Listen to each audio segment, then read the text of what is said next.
Andy, Linda, 15-year-old Jen, and 11-year-old Josh Barrick sustained life-threatening injuries in a tragic car wreck in 2006. But out of the wreck, worshipers have arisen.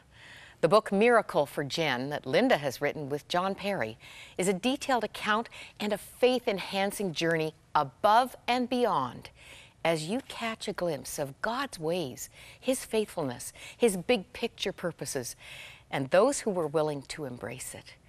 It is wonderful to have mother and daughter here. And I didn't read this anywhere, but this book was typed with one finger. Yes. Yours, Linda. Yes.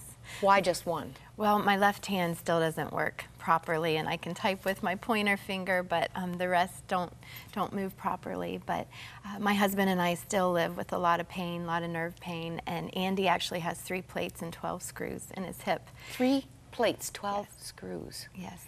And what about your arm? I have a plate in my arm, and I had to have 3 tendon transfers, which was another miracle because we didn't know if my hand would ever work. And so it works well enough to cook. Every now and then I drop, the pan of noodles on the floor, but God is faithful. We were so focused on Jen and her injuries that we didn't even hardly go to therapy ourselves because it was just all we could do to survive through a day and get Jen to her doctor appointments. And we wanted our daughter to heal as much as possible, as quick as possible.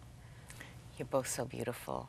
You both belie the real story, and that is God, an answered prayer. The church family shines so brightly in these very dark chapters. Many friends came alongside, and some of them, I think most of them, saw miracles. We started singing Christmas carols, and we're just singing, and Jennifer started singing different little words. She wouldn't remember every word, but she remembered some, and all of a sudden you just saw Jennifer's face. It was like a beam of light.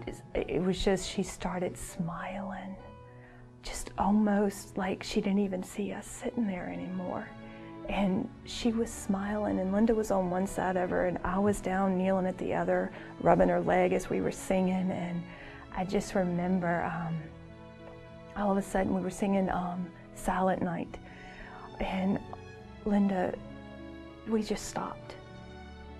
And Linda said, Jennifer, what do you see? Because you could just tell. She was there but not there. And Jennifer said, it's Jesus. Don't you see? He's right here. And I think we cried all day.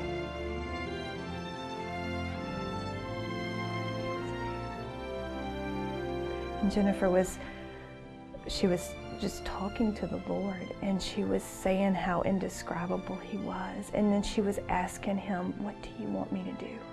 Do you want me to stay? Or do you want me to go? What would you have me to do? For her to be in His presence, to see Him, because I just believe she was right there with Him. He was right there, and Jennifer saw Him. She didn't see us. She didn't know who we were. She didn't talk to us. But here she was talking to Him, and it sounded like her. When we got noises from her that didn't sound like Jennifer, it sounded like somebody else. I just want to lift you up and thank you and praise you. Thank you for everything you're doing in my life. I just want to praise you for all the people I've been able to influence, and I just pray that your will be done there. You may not realize you've just seen a miracle in that prayer, and you can both help to give us context. Jen, you were saying it was a girlfriend who videoed that? On her cell phone. Her friend Kaylin would come and stay with her every Friday night, and she videoed Jen praying on her cell phone because the only time Jen wasn't confused is when she was praying, and every other time what she said didn't really make sense. And what's a miracle about that prayer is Jennifer doesn't know she's hurt, and she's praying things she doesn't know. She's saying, thank you for all the people I've been able to influence, and let your will be done and your glory shine. And again, she doesn't know she's injured. And in fact, There's a story 5 months after the car wreck. Jennifer's home, and I'm getting ready to go back to my second surgeries. And Jennifer, her eyes still aren't the best, and she was sitting close enough to me for the first time, and she noticed the scar on my face. And she's like, "Oh, Mom, I'm so sorry. What's wrong with you?" And I said, "Well, Jennifer, we've been in a wreck." And I'll never forget what she said to me. She looked at me and she said, "Mom, I wish I was hurt instead of you." And she was so hurt that she didn't know she was hurt. Yes. And she had scars that she didn't even know she had. And as the year went on, she started to realize she had scars. You know, she had the feeding tube scars, she had physical scars, but we also had emotional scars to deal with. And do you remember what we decided our scars were? Yes, we decided our scars are beauty marks of God's faithfulness and of how He can bring good and beauty through the hard things in life that you have to face and go through, and how He can bring good through your trials and through your suffering. Jen there's a song that's been very precious to you, and it's by Point of Grace, and it says, "Heal the wound, but leave the scar." It's a reminder, Lord, of how merciful You are. Help me never to forget that place that You brought me from, out of that rubble that You found me in. Help me never to forget that with You, there is beauty in my suffering. And then, you know, one day we were talking about scars again, and Jen, you said to me, "Well, somebody else has scars." I was like, oh, well, Jesus has scars. Yeah. But His scars shout, "I love You."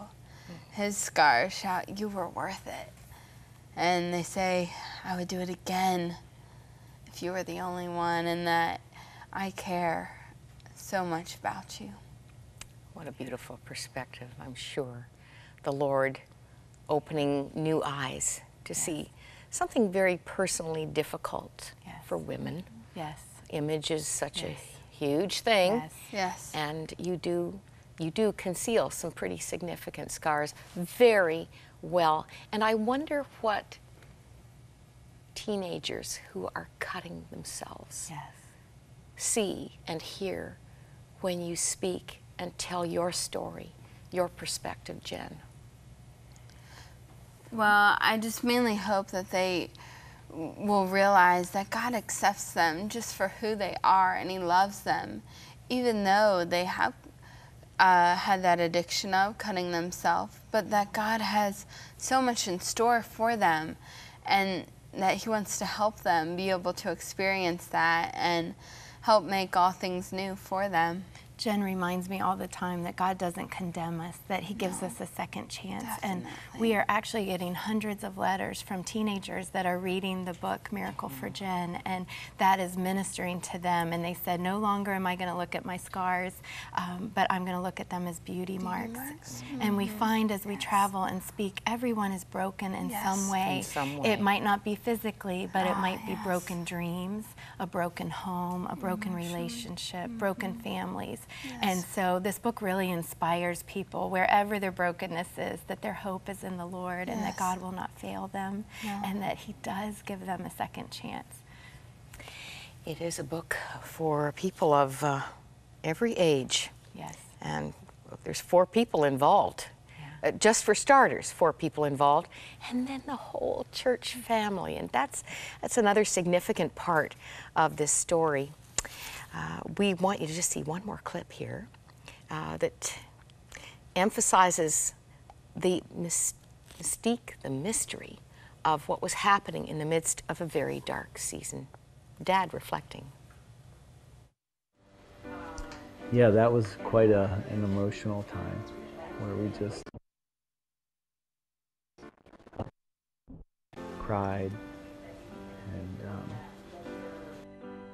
prayed and tried to support.